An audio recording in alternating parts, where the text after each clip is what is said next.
Halo semuanya, perkenalkan nama saya Muhammad Davin Pratama dengan NIM 2303010023 dari Kabel Pendidikan Sejarah 4A.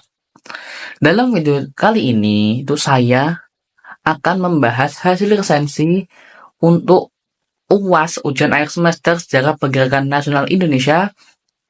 Dua jurnal internasional ini saya akan kaji resensi dengan proses terbentuknya rasa nasionalisme Indonesia pada rentang tahun 1900 sampai 1945.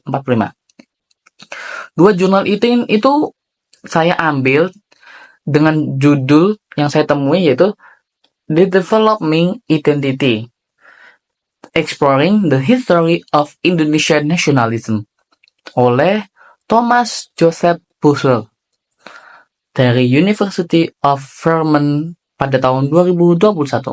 Dan jurnal internasional yang kedua yaitu Indonesian Nationalism 1900 hingga 1945 oleh Tobias Rettig, dimuat dalam World History Encyclopedia ABC Clear pada tahun 2011. Oke, mari kita bahas. Pada resensi jurnal yang pertama tadi yang ditulis oleh Thomas J. Bussell dengan judul Developing Identity, Exploring the History of Indonesian Nationalism. Fokus utama yang saya dapatkan pada jurnal ini yaitu menganalisa bagaimana sih dua presiden pertama Indonesia, tapi yang saya ambil itu Soekarno, menggunakan ideologi Pancasila untuk membentuk dan memanfaatkan rasa nasionalisme demi kepentingan kekuasaan politik mereka pada saat itu untuk menggait suara masyarakat sebagai rasa nasionalisme. Kemudian pada jurnal tersebut dipaparkan yang pertama dari masa kolonial Belanda, nasionalisme muncul dari keresahan rakyat terhadap eksploitasi ekonomi dan politik kolonial. Kemudian awalnya itu berbasis terfragmentasi, masih terpecah-pecah seperti Budi Utomo pada tahun 1908, Syarikat Islam, PKI, serta kelompok-kelompok terpelajar yang ada di Stovia. Pada tulisan Bussell ini, tidak ada satupun gerakan yang mampu menyatukan semua elemen bangsa secara total. Kemudian, pada masa pendudukan Jepang sendiri 1942 hingga 1945, Soekarno dan Hatta memanfaatkan ruang politik yang dibuka oleh Jepang. Jadi kehadiran Jepang tuh juga menjadi angin segar untuk organisasi-organisasi, walaupun masih erat dipegang oleh Jepang, tapi itu sebagai celah untuk kita menuju kemerdekaan. Salah satunya organisasi yang dibuat adalah organisasi Putra. Kemudian Jepang menciptakan organisasi paramiliter yang kita kenal sebagai PETA melalui pemuda dan memperkenalkan praktik administrasi bagi pribumi sendiri. Kemudian masa ini tuh menumbuhkan semangat bangsa yang mampu berdiri sendiri atau berdikari. Kemudian masa Pancasila sebagai itu negara, itu Soekarno kan kita tahu sendiri memperkenalkan Pancasila pada 1 Juni 1945 sebagai solusi antara Islam dan sekularisme. Lima sila yang dipaparkan tuh terbuka, interpretasinya tuh membuat Pancasila lentur secara politik. Soekarno sendiri menggunakannya untuk menyatukan rakyat dan menjustifikasi langkah-langkah seperti politiknya, termasuk kecondongan ke komunis. Kemudian analisa Bussell ini, nasionalisme tidak pernah bebas. Nilai selalu menjadi alat perebutan serta konsolidasi kekuasaan. Pancasila dipakai oleh rezim yang sangat berideologi ini, tapi tujuannya satu, yang sama, melanggengkan kekuasaan. Ini menurut analisa dari yang dimiliki Bussell ini. Kemudian pada jurnal yang kedua, jurnal yang dari Tobias Rettig, dengan judul Indonesian Nationalism 1900 hingga 1945 ini fokus utamanya menganalisa bagaimana sih perkembangan nasionalisme Indonesia sendiri. Nasionalisme Indonesia dari sudut pandang struktural dan sosial. Dari organisasi, ideologi, dan respon terhadap bangsa kolonialisme. Dalam Indonesia nasionalisme ini, ada beberapa 3 aliran besar yang ditulis oleh Rettig. Yang pertama, Islam Modernis and Reformist. Maksudnya apa? Maksudnya, dalam tulisan beliau ini, yang pertama, syariat Islam pada 1912 menjembatani bagaimana pedagang muslim, santri, hingga kaum bangsawan itu sendiri.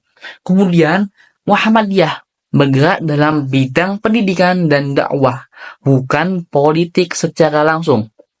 Kemudian, munculnya resistensi terhadap gerakan non-Islam dan kolonialisme. Kemudian, aliran yang kedua menurut Rettig sendiri ada sosialisme and komunis. ISDV pada tahun 1914 yang kemudian berubah nama menjadi PKI atau Partai Komunis Indonesia pada tahun 1920 menyusup ke syariat Islam dan memobilisasi massa buruh.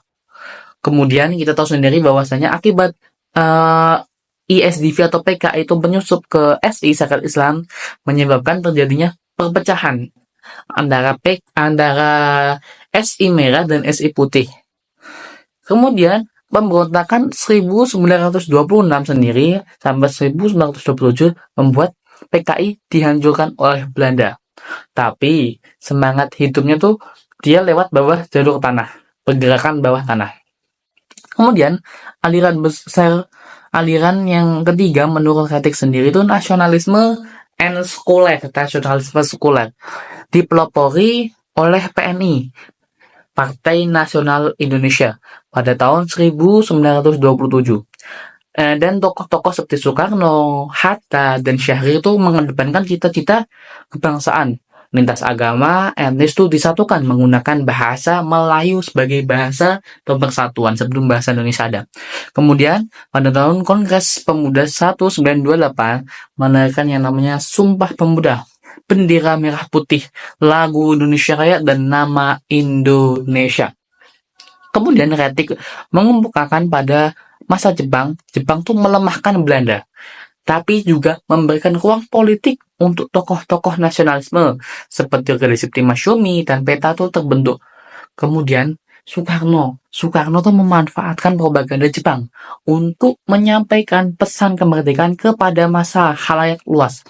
Puncaknya pada tahun Jepang kalah kekosongan dan pada tahun 17 Agustus 45 kemerdekaan diproklamasikan. Kemudian perbandingan dan refleksi dari kedua jurnal ini saya simpulkan beberapa persamaan dari kedua jurnal itu sama-sama menekankan bagaimana sih pentingnya konteks kolonial dan Jepang dalam membentuk rasa nasionalisme Indonesia yang tadi tumbuh dari kita tahu sendiri bahwa dari Budi Utomo, terus itu masih bersifat ke daerah. Kemudian makin mendekati 45 itu semakin intens pembentukan rasa nasionalisme Indonesia seperti tercetus dan terlahirnya Sumpah Pemuda.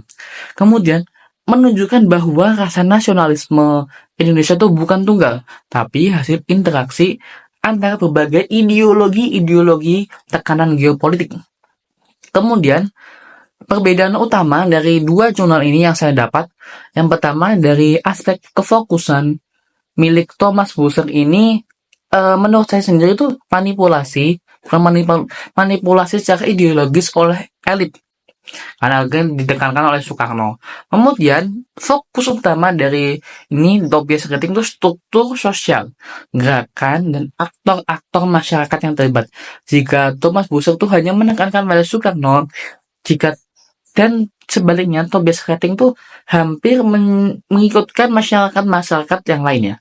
Dan aspek pendekatan sendiri itu milik Thomas Busser itu menekankan politik elitis dan wacana. Kemudian Tobias rating itu secara historis and struktural and dalam organisasi. Kemudian refleksi pribadi saya sendiri setelah membaca jurnal ini tuh memberi saya pengetahuan dan pemahaman bahwasannya rasa perjuangan nasionalis kita itu bukan hal yang sederhana atau linear. Banyak pertarungan, ide, strategi, dan bahkan manipulasi untuk demi membentuk satu kesatuan bernama Indonesia.